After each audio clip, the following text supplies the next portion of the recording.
Hello folks, welcome back to the Addicted Bookworm, where my addiction is all over the internet. On this channel, I do book hauls, book reviews, both digital and physical, audiobooks, and so much more. So I was actually watching a video from the BaldbookGeek, talking about these viral videos with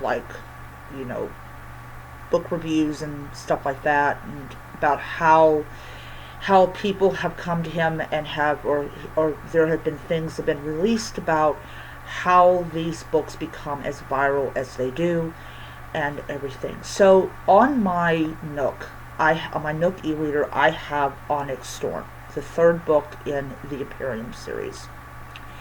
And I forgot what day in January that book came out, but if you count January as the first month, it has been 6 months since the book has come out. If you don't, it's been 5 months since the book has come out. Something to that effect. And I am finally on chapter 41, I think it is. I don't remember if I'm on chapter 41 or 51.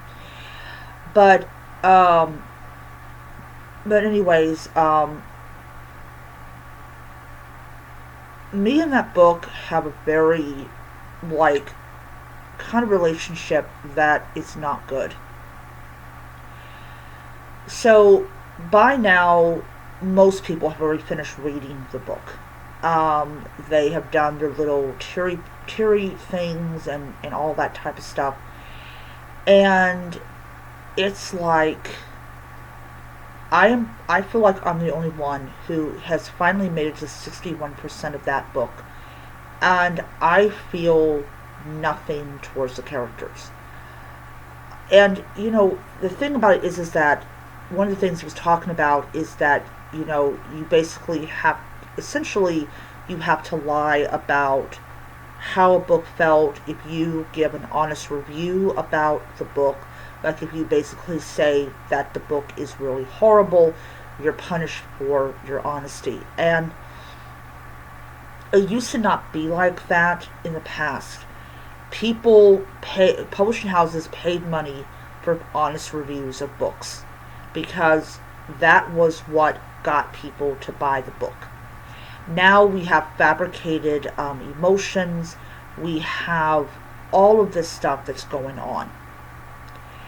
And it's so annoying to sit there on TikTok, on Book Talk, and watch these videos and absolutely know the reviews are fake.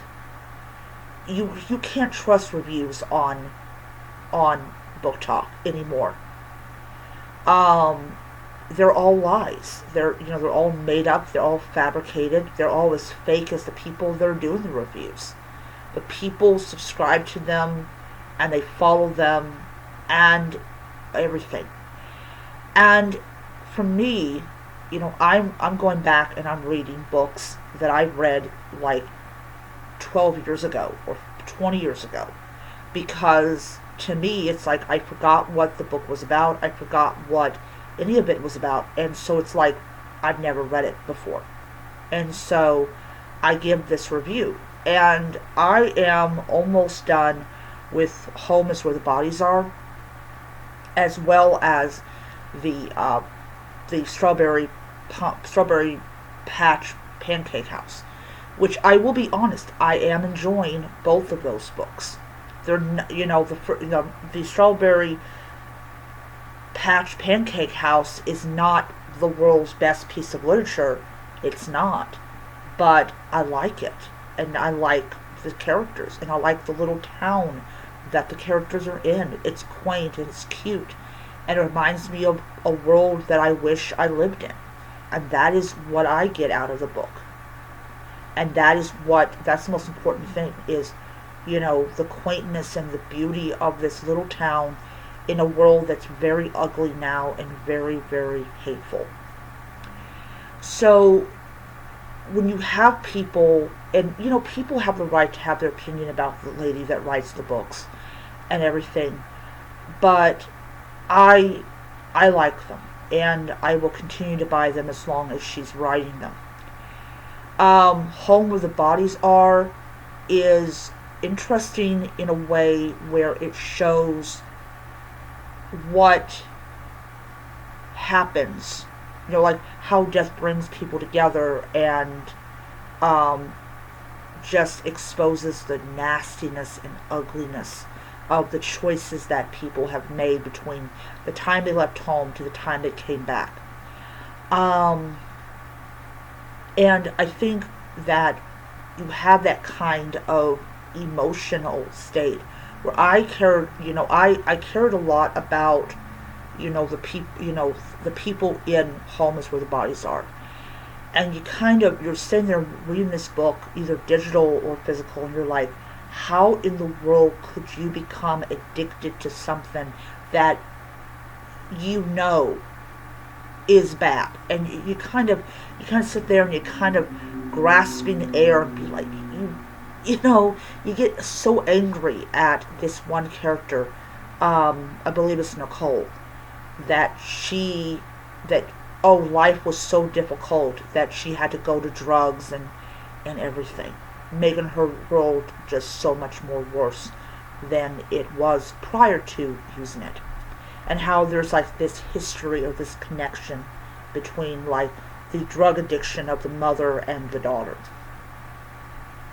And you kind of get a little bit of like 90s vibe and everything. And it's an interesting piece of work, and I really am enjoying it. In fact, I enjoyed it so much I got another book from her. So yes, I'm enjoying the book a lot, and I'm just sitting there just really thinking about these characters.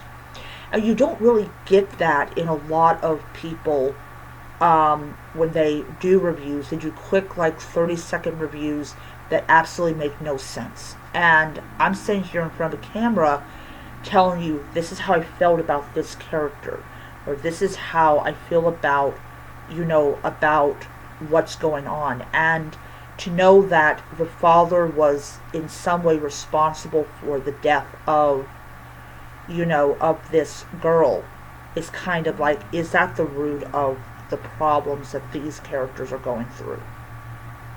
Is this what caused the mother's health to decline?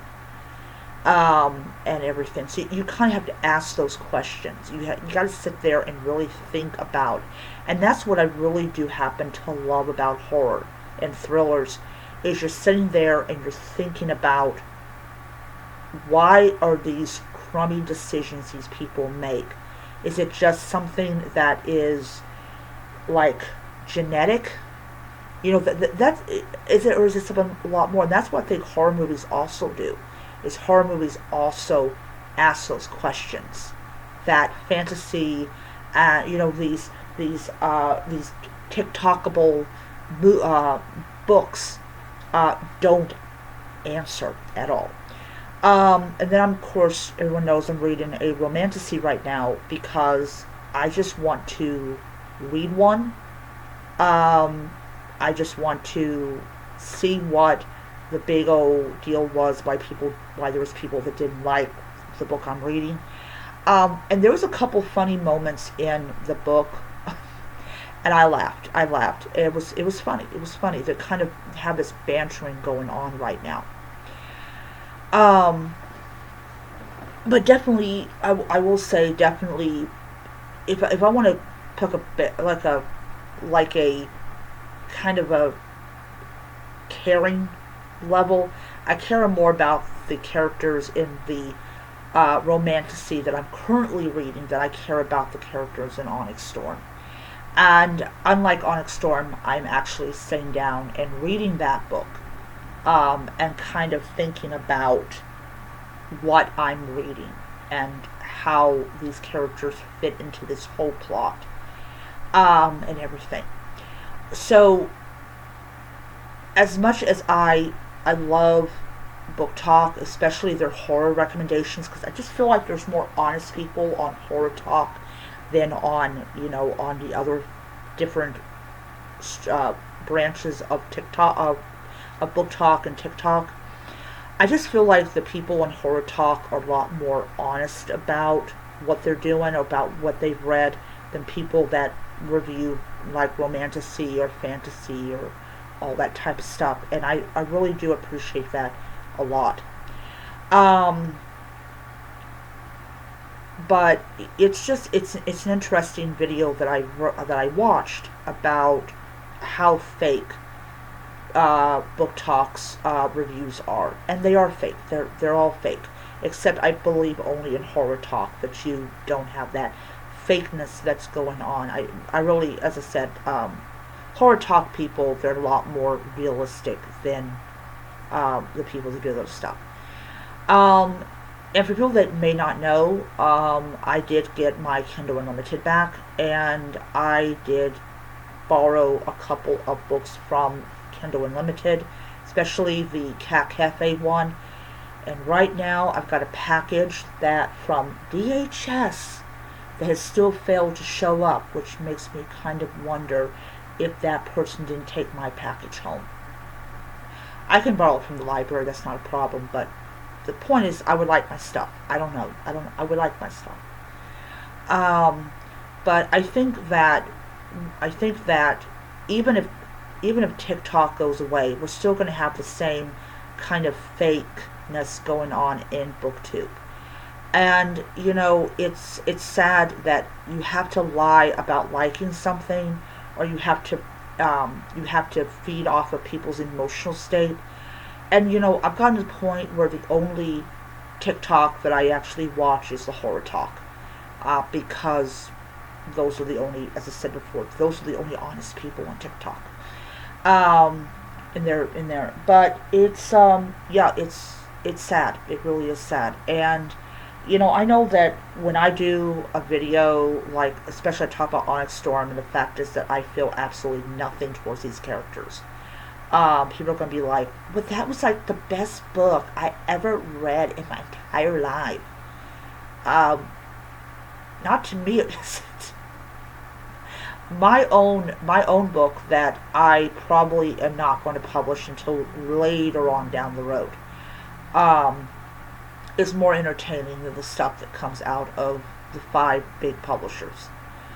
Um, but it's so annoying. It's so annoying. And I went back to and I read 5 chapters of Onyx Storm, and one of the characters died, and I went, ooh, big whoop-de-doo, trying to get this emotional state out of me, and I'm like, okay, whatever.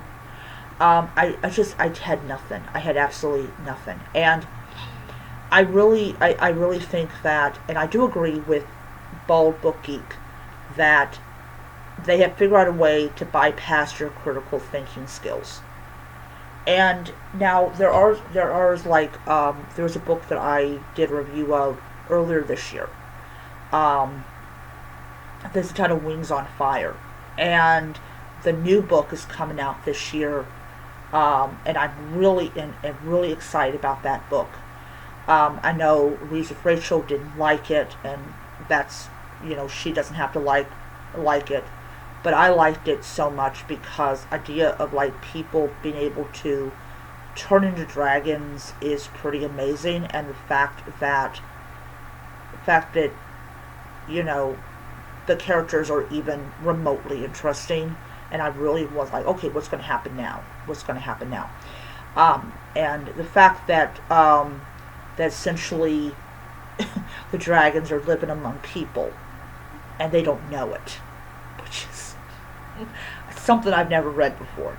But the second one is coming out, and I already pre-ordered the book.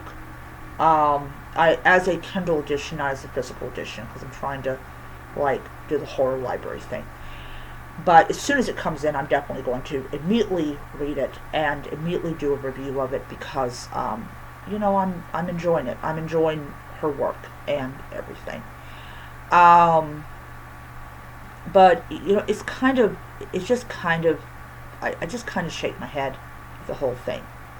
And I really want to stop talking about book talk. But it just feels like every now and then it's talked about, because of how bad it is and everything. So I don't know what to say. I just honestly do not know what to say to people. Fantasy is good. I've got 2 fantasy books that I will be reading for the quarter coming up in about a week or so, uh, and everything. And it's just like, it's just something else. It just absolutely is something else in itself. Anyways, I don't know. I just honestly don't know. I mean, yeah, it's great and everything that people are reading, and I do like that. And during my 3 nights, I was essentially like off. I got a lot of reading done, and that was good. That was good. I got a couple books finished. I've got a couple books on the halfway point. I'm almost done with 2 of the books. I'm going to be reading. I'm going to be reading 5 through 11, and I probably will definitely have the bear one read by tomorrow. And then of course I move on to the next book. Move on to the next book. And just with me, it's like I might have maybe 4 books read by the time I'm ready to return them, which I will be returning them next week, because next week I get paid, and like next Tuesday I get paid. So I will be going out there probably, depending on my schedule, probably Wednesday, maybe Thursday, return those books, and I definitely am not going to be checking out anymore, because I have not even touched the books that I did in fact get. But anyways, so I am going to end it there, and I hope you guys enjoyed the video. I hope it gave you some food for thought. I'm going to also add one more thing to this video before I let you guys go. One of the huge things I like about Kindle Unlimited is that you can read books and not have to pay for them. And then if you want to buy them as a physical edition, you already know if the book is good or not. So you don't have to waste your money on stuff that it's just not, it's going to look pretty, but it's going to collect dust and be like, I think Kindle Unlimited is a great way to kind of decide if the book that you just read is worth it, and all that. Because if you buy the book, especially if you buy the Kindle or the license for the Kindle, it automatically goes back to Amazon. Alright, so that's it. I will see you guys next time. Bye.